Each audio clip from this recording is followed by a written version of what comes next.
Hello, welcome back. This is episode 6 of the Scoliosis Ahead of the Curve, the Scoliosis Experience. I'm your host, Dr. Megan Teed.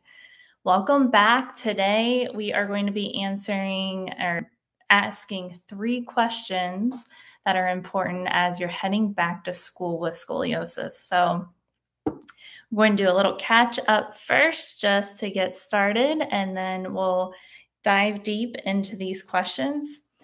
So, just as an update, this past week, I was able to interview 2 of the members of the Scoliosis Strength Collective who have just completed their first 6 months in the program. It was really fun to hear their perspective.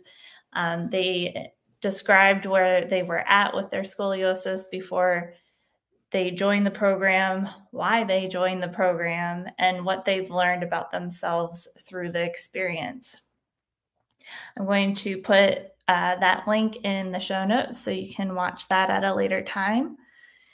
This upcoming week, I'm going to be in Boca Raton, which I'm super excited about. I'm actually leaving tomorrow morning early, and I'm going to complete my first level of the Schroth training, Scoliosis training, with the brilliant Meredith Weiss. I'm not sure if you are familiar with her or not, but she's the owner of Kyoko Therapy in Boca Raton. I'm really eager to learn all I can to help myself and my clients understand scoliosis in a new way. I'll be out of the office all week, but I'll be checking my email and responding as I'm able to. So in my Instagram stories, I'm planning on being in there a lot and just updating you on a daily basis about my experience. And I'll give you a full-fledged summary of everything that I learned when I get back next week. So on to our topic of the week. 3 questions to ask heading back to school with scoliosis. So the first question we want to ask is, does my school do screenings for scoliosis? If your child has scoliosis, it's important that it's monitored on at least a yearly basis. During the adolescent years, our scoliosis has the greatest opportunity to improve or to get more severe in nature. So knowing the degree of the curve and beginning a scoliosis-specific exercise program is essential at the earliest age it is detectable. You can begin to fight the vicious cycle of the uneven loading, kind of like we talked about last week, where with scoliosis, it begins because there's some sort of event that happens that creates uneven loading in the spine. One side of the spine has more compression, the other side has more traction, and it causes one side to grow slower and the other side to grow more quickly. And then also another reason we really want to make sure that our children are being screened in school, there is a genetic link with scoliosis. So if you're a parent that has scoliosis, it's important to keep an eye on your child's posture. Look for signs of imbalances like uneven shoulder height, uneven hip height, rib protrusions on one side of the back when they bend forward, or different pant leg heights. So those are all signs of possible scoliosis. And if you see these signs, you want to first go to your primary care physician and have them actually assessed professionally to see if they need to have x-rays done. So if they go and they measure the rib rotation, there's that little device, it's called a scoliometer. It has a little marble inside of it and it kind of shifts side to side. And they use that to measure and trace the spine as your child bends forward towards the floor. And if that rotation falls around 7 degrees or more, that's a sign that your child needs to get some x-rays done just to confirm if there is a scoliosis or not. in order for them to actually call it a scoliosis, it has to be at least 10 degrees or more. So anything less than 10 degrees isn't actually called a scoliosis, but it should still be monitored very closely.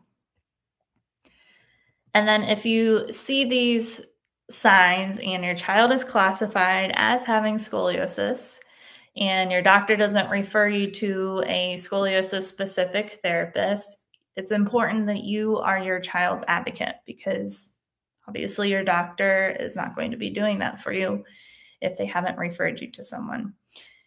In most states, you don't need a doctor's referral in order to go see a physical therapist. If you're not sure about how to find a scoliosis specific provider, check out osteopilates.com. And then there is a longer email for the Schroth Institute. I'll also link that in the show notes so that you can refer to that later. Those two are really good resources to find a provider near where you live locally. And then it's also a possibility that there's just not someone local to you who specializes in scoliosis. And if that's the case, I am happy to have a conversation with you and get you started on some basic adjustments you and your child can make in the way that they're holding themselves so that they can begin countering their curve instead of feeding their curve. And then kind of circling back to one of the original points of this first question, if you find out that your school does not do scoliosis screenings, this is often a volunteer position. Parents actually help out with these screenings. They're really easy. So if you are interested in setting that up at your school, please reach out to me and I will help guide you with the steps for how to get that ball rolling for you. Question number 2. How heavy is your child's backpack and how are they wearing it? So your child's backpack should not be heavier than 10% of their total body weight. And this might not be as much of a concern anymore as it was when I was going to elementary school, middle school, high school, where we had to tote all of our textbooks around with us back and forth from school to home. And I was actually talking with one of my younger clients the other day, and she was like, yeah, my backpack isn't very heavy because I have my laptop and my iPad or whatever, and that's really it. So that really blew my mind because our backpacks were so heavy growing up. And I just remember like standing at the bus stop and wanting to take it off and shift it from side to side, because at that time it was really cool to just wear it over one shoulder, not over both shoulders. So that kind of brings me to my next point. The backpack design should have 2 wide straps that even out the load on both sides of the body. The backpack or the bag that you're wearing, if it has thin straps, they just tend to dig into the neck and the shoulders, and it's not very comfortable. And then also the backpack should be worn so that the trunk stays in midline and it's not pulling you to the side or front or back. So you want to take a look from each angle and make sure that the straps are really helping everything to be nice and even. And then finally, the last question to ask is, how is their sitting posture in class? And this is something that seems so nitpicky, but I wish that our teachers, when, I was growing up, would have been more nitpicky about this, how we position ourselves at our desks at school, because I know that I was like hunched over and just hanging out in my curve and not really doing anything to be helpful as far as my scoliosis goes. So since teachers likely don't teach your students or your child about this, it's going to be up to you, parents. So I'm sure you're going to get some major eye rolls from your child, but if you can just at least put a little bird in their ear about how they should be sitting um, and keep up with it at home, you're going to be helping your child a ton in the long run.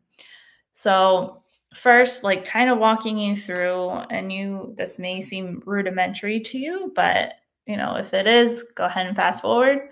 If not, some tips here: you want to make sure while they're sitting, both feet are flat on the floor, legs are uncrossed.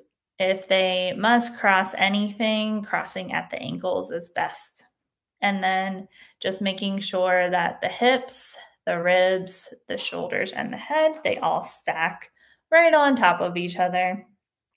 And, obviously, it's pretty hard to hold that position all day, every day. But if they're sitting in that position and they know the correct position to be in throughout the majority of the day, it's better than nothing. So it's honestly ideal to be changing every 20 minutes the position that we're in, but I doubt that teachers would like that very much. It's pretty distracting. Our professors in PT school didn't even help us out with that. So I'm pretty sure elementary and middle school teachers aren't going to be doing that either, but I'm making a lot of assumptions here. It is possible that you have some teachers that are just really all about helping out with body posture, body awareness. I have a microphone today, so if you are watching live, I am kind of leaning forward a little bit, so I'm just getting used to the microphone. I might need to get it elevated a little bit so that I have better awareness and posture here. Well, that's even more distracting. I probably shouldn't have done that in the middle of this. I'm playing around with my microphone right now. So if you are just listening and not watching, you probably think I'm losing my mind. So yeah, that just kind of recapping the 3 questions you want to be asking as your child is heading back to school. Does our school do screenings for scoliosis? If they don't, ask me how you can help set that up. And then also, this is just a sub question of the first question. What should you do if you see any of the signs of your child having a scoliosis? And then question 2, how heavy is your child's backpack and how are they wearing it? So no heavier than 10% of their body weight, and making sure that the straps are wide and it's keeping that trunk symmetrical and balanced. And then question number 3, how is their sitting posture in class and at home? So just to review, feet flat on the floor, sitting with hips balanced in the chair, and then hips, ribs, shoulders, and head all stacked on top of each other. And that is it for today. That's all I've got. Thanks for tuning in to Ahead of the Curve, the Scoliosis Experience. Small group coaching, scoliosis coaching is a great way to become the expert of your curve and master of your posture and your pain. If you're interested in working with me or asking me a question, you can find me on Instagram at the Scoliotherapist or at thescoliotherapist.com. Have a wonderful weekend, and I will catch you next week.